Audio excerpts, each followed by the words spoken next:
Today ended up being pretty eventful. I went into our dealership this morning, got into an argument. I ended up having to repair 3 of our 4 lawnmowers today. I had a disagreement with a client on the price of a sod job that we were going to do, and I ended up accidentally catching some of that on my GoPro. I'm going to walk you through some of our events today because I'll tell you what, there was a lot going on.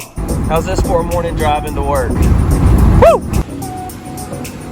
If you don't have a good gas station that you get breakfast at in the mornings, are you even a lawn care guy? Oh gosh, look at that.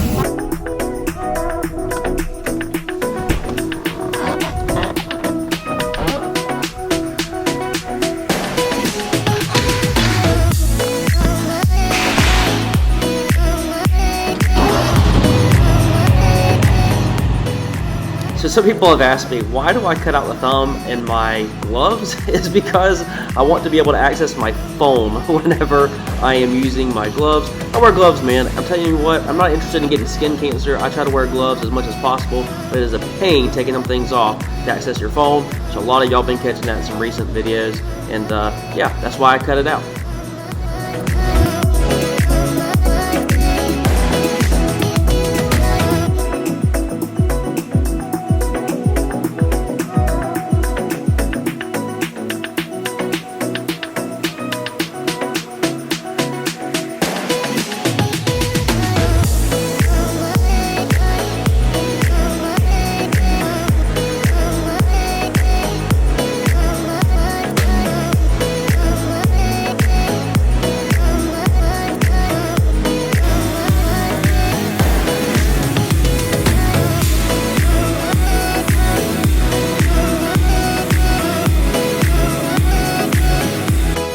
So this is what a good Zoysia lawn scissors look like after our installation, and we are going to contrast this installation that we did with another client right down the road, same exact grass, same exact area, who did not water their lawn as good as this client.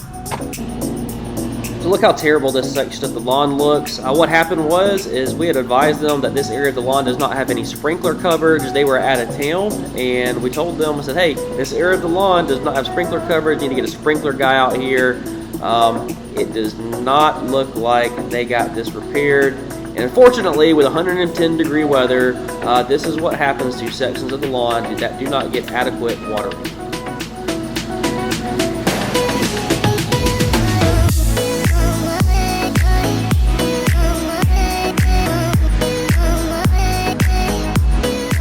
So look how effortlessly that 36-inch just slips right through that little gate, and it's just so easy to close gates. I never even got off the mower, just reach my hand back and keep going. A lot of times on those sit-down mowers, it's just such a pain getting up and down, up and down. That's why I'm such an advocate on residential properties. I truly believe that stand-on mowers are the way to go.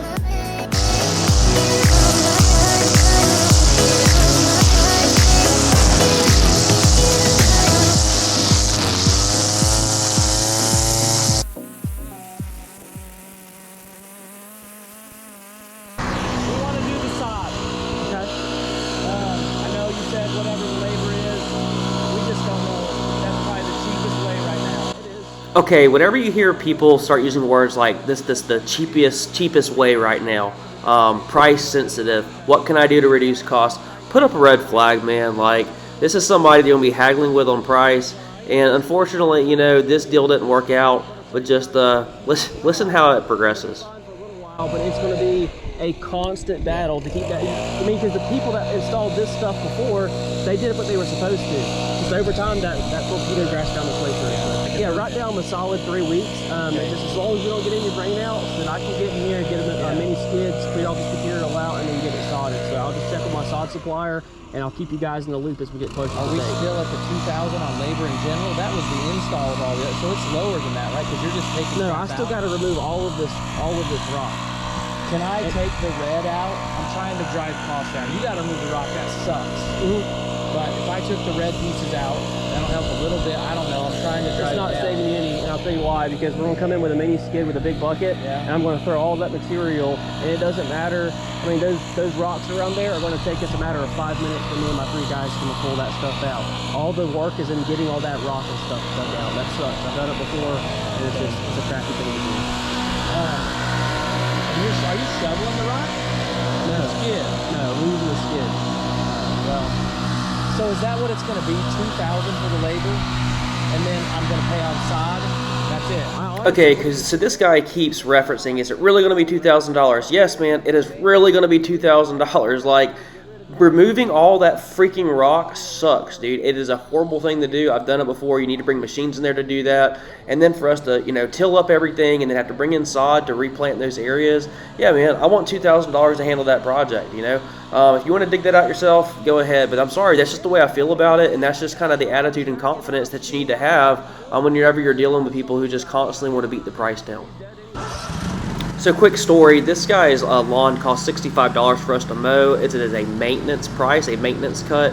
And the agreement was we will service this lawn every 2 weeks. Look, there's one of the beds that we have to do. We had to do 3 of them things, digging all that rock out. No, dude, I'm not interested in that. But anyways, so it was $65 and he was supposed to be cutting it on the weeks that we weren't there.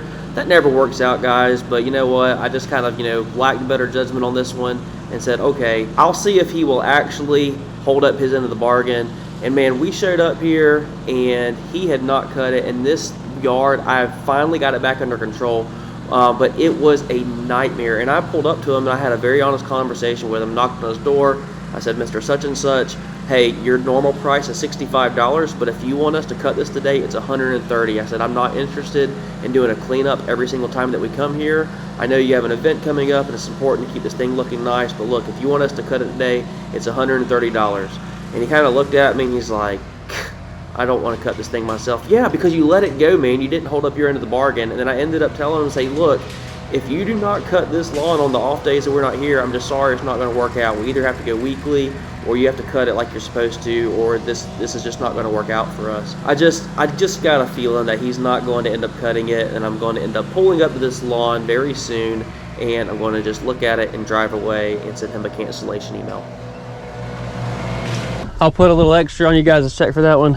This one, he's supposed to be taking care of it in the off weeks that we're not here. That hasn't been happening. So I had an honest conversation today. Cool.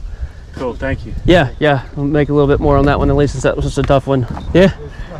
Oh my God, one day is. Hey, the next one down here, guys, it's that real small one right around the corner. That old man, he's got the chain link backyard fence. Gotcha. Do you know what I'm talking about? It's good overlaying on this street. Yeah, I had a guy just come by that wants an estimate, so I'm gonna go down that way and talk to him, and then you guys will probably be done with that one by the time that I'm done with that estimate down there, and we'll just jump on the rest of the route. So we'll just kind of stick with it as best we can today. It's already 1:15. So I went into our dealer today and then asked him for a deck belt, or asked the sales staff there. And long story short, they ended up giving me the wrong belt twice, okay? It was close, so it looked like it was the correct one, but I don't know if they had it improperly tagged or whatever, so it was frustrating that I had to deal with that. You know, leaving the store, trying to put it on, realize this is the wrong one. It happened twice. I get back, and I'm still like, I'm not mad at all. Like, you know, accidents happen, right? But come to find out, they did not actually have the deck belt in stock that I needed. Okay, that's frustrating, but you know what? We can go ahead and get it ordered. So I asked them how long it's going to be. They said, we don't know. It might be a couple days or it might be a couple weeks. I said, well, you know what? I'm going to go ahead and order one too right here, and I'll just get whichever one comes in first, then use the other one for backup. And I was talking with one of the sales staff there. Everything was going great. And this other dude over here, who always injects himself into conversations in this dealership, and I swear he's always just looking for a friggin' argument. Like, he was not part of this conversation. But he butts into our conversation and says, we're not going to order the deck belt if you're just going to order it yourself. I said, why wouldn't you want to stock a deck belt for a mower that you sell? And his reply was, well, we can't stock every single part, you know, for every mower in our store.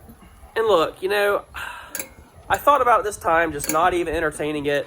But you know what? I was feeling a little squirrely today. And, you know, I just had to tell him my thoughts. My thought was this. I said, Carrie, look, a deck belt is 101, dude. And if you are going to sell the freaking Gravely Pro Stance, you should probably stock a deck belt.